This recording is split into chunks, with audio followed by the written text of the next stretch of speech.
What's up everybody, it is Colin here, and in this video we're going to look beyond the 3-day rule into custom audiences. So the custom audience are a very important feature which Facebook offers. It allows you to put a couple of people together in a specific custom-made audience which you can target through the ad set level. Why is this so interesting? Because you can include or exclude other people that I usually already have engaged, which would be a retargeting ad, or which look similar to the behaved performance of the original ad set. And you might ask, what does that mean? That sounds complicated, but that is the first topic I want to talk about. The LAA stands for look-alike audiences. Obviously, sometimes it's referred to as LAL, look-alike, but we follow the official Facebook abbreviation, which is LAA, look-alike audience. In that sense, you can allow people, yourself and Facebook to put people who have visited a certain page or performed a certain behavior, like clicking on a page, clicking on a button, to put them all into the same audience. So you will go into Facebook Ads Manager, you go to custom audiences, and then you create an audience based on a certain URL or a certain behavior pattern. Let's say, for me, running my sweepstakes business, I put them all who visited a specific landing page, put them all in one audience. So that means all the people who have clicked on the ad, and then you can also separate them by geo. So I have maybe, let's say if I run a US campaign, I have maybe 2 million people in that audience. We run on scale, we run big campaigns. And then I tell Facebook, I want 1% of these people to be similar. So find people similar to these people, but with a 1% difference, all the way to 10%. Obviously, the further you go, the less of a similarity there is. The question is it applicable for the 3-day rule? So after you finish the 3-day rule, once you start scaling, is it smart to use a lookalike audience?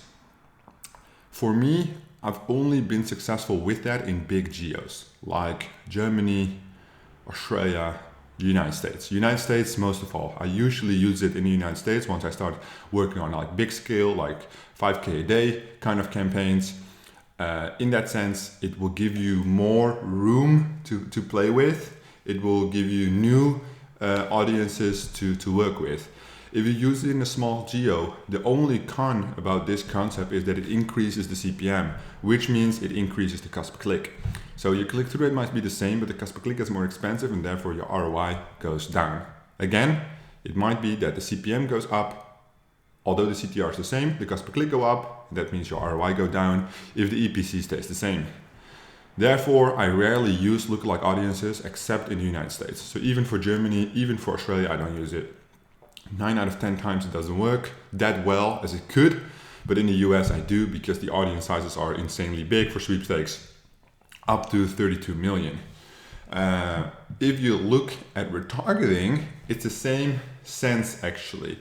So if you have a big custom audience, you can retarget.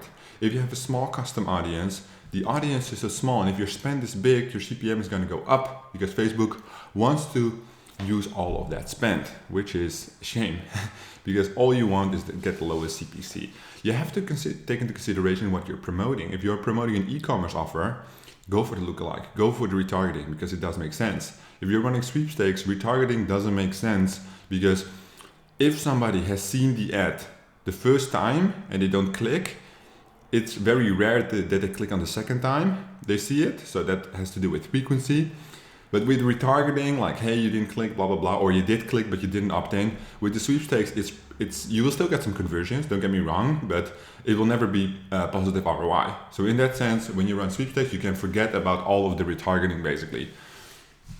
What I like to do is, as soon as I run campaigns and scale, I make a custom audience to exclude. So meaning, I fill in my targeting in the ad set, and then I say exclude this specific people from the URL. In that sense, you only get the people who are left, who haven't visited, and it gets auto-populated, right?